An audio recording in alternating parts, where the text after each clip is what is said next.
What's an important lesson you learned the hard way? 1,000 is not a lot of money to have, but is a lot of money to owe. $100 is simultaneously a lot more than I thought it was as a kid, while also being a lot less than I thought it was as a kid. The quote is cliché for a reason, it's true. $20 is an adult dollar. Money doesn't exist until the deposit hits your bank account, and business promises mean nothing until legal documents are signed. I'd like to add that the strength of a legal document is dictated by one's willingness to sue. Learn when to stop drinking and call it a night. This one takes some unfortunate trial and error. Just wish I'd learned before the error. Life is the hardest teacher. It gives you the test first, then the lesson. Dental care is expensive. Never be lazy with oral hygiene. And dental problems are extremely painful. Just because a person with authority tells you to do something, doesn't mean it's the right thing to do. I once had 2 border agents shouting mutually exclusive instructions at me while trying to re-enter the country. Any time I did what one said, the other would yell and tell me to do the opposite. Don't let love blind your eyes, red flags are real. When someone shows you who they are, believe them the first time. Maya Angelou. When you look at someone through rose-colored glasses, all the red flags just look like flags. BoJack Horseman.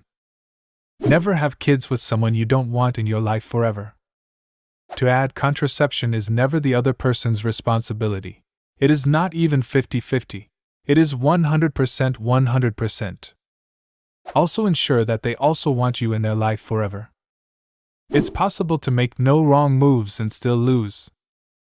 That is not a weakness, that is life. Stand up for yourself. If you get in the habit of letting people walk all over you, it'll be extremely difficult to reverse. Even if you're not confident, just fake it till you make it. It was shamed and punished out of me as a child, and it is so hard to relearn it now. Not everyone has the same heart as you do. Do not spend like there's no tomorrow. Tomorrow will come and it won't be pretty. You are not your emotions. You are an awareness who observes them. Your family doesn't always have your best interest at heart. Sometimes, family are just a bunch of bad people who are biologically related to you. Not everyone is a good person. Some people actually want to see you fail. Stop oversharing. These nasty people will use it against you. My brain still can't comprehend someone being a dick for no reason. Using substances to cope is actually the opposite of coping, and the only thing you can be sure of is the eventuality of everything blowing up in your face. 139 days sober. 298 days in 3 different states since I left my addiction behind. It gets easier every single day. My entire life came crashing down in a viciously quick fashion. 298 days ago, and I'm the happiest I've been in a decade. Congratulations on 139 days. I love that for you. Wear a helmet. It's an easy safety precaution you can take when rollerblading, biking, skateboarding, scootering, etc. And it can literally save your life. Went all through the 90s thinking helmets were lame. Fell while rollerblading in my 30s and got a subdural hematoma. I wasn't going fast, but the momentum from how I fell just slammed my head into concrete. Helmets save lives. Also use the seatbelt okay hand. If something feels wrong, it likely is. Or someone. Just trust your guts and be aware of red flags. Sometimes it helps to say, let me think about this for a few days and discuss it with someone else. Sometimes bad things happen to good people. Shit happens and it doesn't really need to have a reason. Sometimes you will be the bad guy, and sometimes you will be the good guy. It happens. I always expected that bad things could happen to me, but things happening that made others see me in a bad light against my intentions is something that really caught me off guard. I always try to be good, so when I for some reason is seen as bad, that is a very off-putting feeling. Suddenly I am a minor negative side character in someone else's story. You just gotta remember that you meant well. Everyone makes mistakes, and it could be a cultural difference or misunderstanding. They probably don't see it or remember it as bad as it feels for yourself. A falling knife has no handle. This was the first thing that was drilled into me when I started working at the butcher. If a knife falls, you get out of the way and let it fall. Not everyone deserves your niceness. Additionally, not everyone deserves your meanness just because you're pissed off that one person or group of people disappointed you. Being the smartest person in the room isn't always a good thing. If you're the smartest person in the room, you're in the wrong room. True love, love that isn't confusing, judgmental, suffocating, or comes with a price isn't easy to find, so if you catch it, hold on to it. The pull-out method works until it doesn't. People who use this method have an aim. Parents. Making jokes about my trauma makes my trauma easier for me to deal with. Making jokes about the trauma of others is fucked up and not my place. Link had a quote, something like, "I always made the fat joke first, so nobody else could, and hurt me with it." Don't marry someone with mental illness that refuses treatment. Second part of your sentence is important.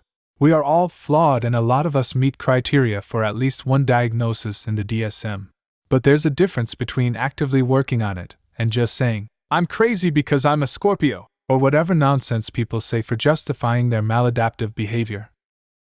Or don't marry someone who doesn't let you seek treatment for your mental illness. My last boyfriend knew I had mental health issues but opposed me taking meds. I was an explosive nutcase. I ended up kicking him out, found a new love, who's now my husband, and got help. I'm a much calmer person now. You can't use logical arguments to change the minds of those who don't value logic. Totally true. I've heard this said as, "You can't reason someone out of a position they didn't reason themselves into." There's a quote I once read that goes like, "If someone doesn't believe in evidence, what evidence can you provide to show them why they should believe in evidence?" And I think this fits perfectly here. Always take a chance to tell someone you love them, to give them a hug. Never end a conversation on a harsh word. Both for the same reason. You never know if you will get to see that person alive again. I learned both those lessons from each of my parents. One night at a rock and roll bar we were drinking with a bunch of friends. One of them didn't want to drink more, and we teased him for being a chicken. He left early, alone. The last thing I said to him was "fuck off." Admittedly, he was being kind of annoying that night, but in retrospect, he had to be going through something and we weren't there for him. He was assaulted on his way home, and he was stabbed in the heart to steal his cell phone. It still torments me to this day. The problem was the alcohol. 6 years sober. I don't need validation from others. No, you don't, but you're getting it from me anyway, damn it.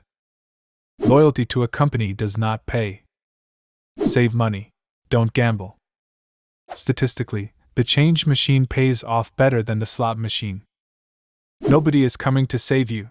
Get off the ground. I cut and seeded a ton of jalapenos because my mom stuffs them with cream cheese and wraps them in bacon. Yum. So I know you never touch your eyes afterwards, so my mom was using the sink, so I went to the bathroom and my brain was like, "You need to pee." So I peed and washed my hands. Maybe 10 minutes later it felt like the skin of my penis was on fire.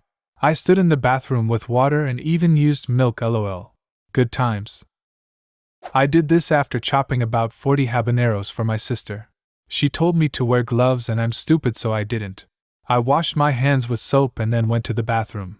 Instant burning. I thought I got something on me, so I tried wiping it off, feeling for anything while visually inspecting before it clicked in my mind. It hurt for about 30 minutes. Just because you're kind doesn't mean other people will also be kind to you. Don't answer the cops, get a lawyer. Yep. Admit nothing. Ever. This is why they ask you, "Do you know why I pulled you over?" There's always other jobs out there. Don't stay in a shitty one just 'cause you think no one else would hire you. The same goes for relationships. Being a cynic doesn't mean you're smarter than others, probably just depressed and don't know it. Or even that you've taken the easy solution and just decided that complex problems have simple answers. For some people the easy answer is to believe everything they're told, and for others it's to disbelieve everything they're told. Both are equally simplistic and prone to inaccuracies, but the cynics usually think they're geniuses for doing the latter. Don't get involved with a married person. Thought it was love and we would get married. Can now look back and see I was being used. Watched someone close to me go through this. From moment one we were all like, if he wanted to leave his wife for you, he would leave her. And until he's left her for real, stay away. She didn't want to hear it. It was so painful watching her spout all the cliches. He's trying to leave, but it's complicated. He's never done this before. What we have is special, and the rest of you just don't understand. His wife is an evil bitch who doesn't deserve him, and who for some reason blames me for all of this and not herself, etc. And in the end, surprise, surprise, he didn't leave his wife. My friend ended up heartbroken, and 4 families were severely messed up as a result. When people show you their true colors, believe them. A friend of mine betrayed me and I forgave, believing it was not on purpose. Then he did something worse and I learned my lesson. It's very easy to apologize, but very hard to stop being shit. Life is unfair. Some people get it all and some get none. Even though weed is legal, work can still fire you for it. Don't ignore red flags. Don't be afraid to get help for dealing with an abusive partner. Don't be afraid to walk away. That family doesn't automatically mean support, love, empathy.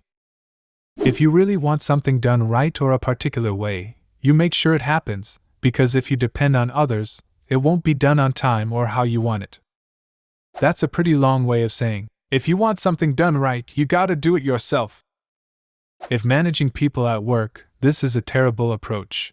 Teach your staff the proper way and supervise according to how much you trust they can do it properly the first time. Doing it yourself all the time leads to staff that cannot function on their own or will not function on their own.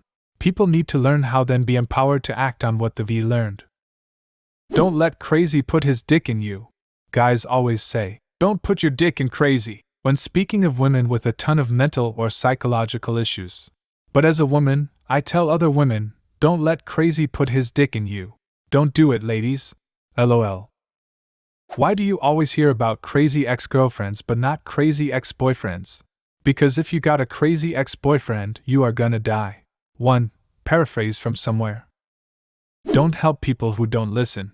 My friend was in an awful relationship with a guy. He would only use her for sex, verbally abuse her, and sometimes even physically. She would tell me all of this, and every time I told her to get out and run, but she'd always make excuses. I tried so hard, and it was also starting to take a toll on me, and eventually I just learned to not say anything. She continues to be in toxic relationships, and I've just learned to not try and help her because she doesn't listen. This reminds me of the Papa Roach song Scars. I've been the family member who's tried to help people who don't actually want help. It only brings you down with them. Don't betray someone you really care about. You don't let your boyfriend of 3 months move in with you. Bro immediately quit his job, became a possessive, abusive prick, and refused to work for the entire 2 years we were together. Follow-up lesson: don't agree to be his girlfriend just because he won't take no for an answer. Take your meds. Wear a helmet when riding a bike or a motorcycle. You can't help someone who doesn't want to be helped. If someone told you their secret, don't tell anyone. When you are with the person you love, don't be a dick and lose them. Don't tell people if you have money. Your family isn't a guarantee that you will be taken care of. Half my family wasn't there for me, and my other half was. My mom's side of the family and her new husband have been indispensable in my life. My dad was terrible to me and my family for years growing up, and it wasn't until after he left that my family did everything get better. Your relationships are more than blood. Relationships are 100% action. How you act to people you love is what matters. Do you have a similar story? Leave a comment and subscribe to the channel if you want to see more videos like this one.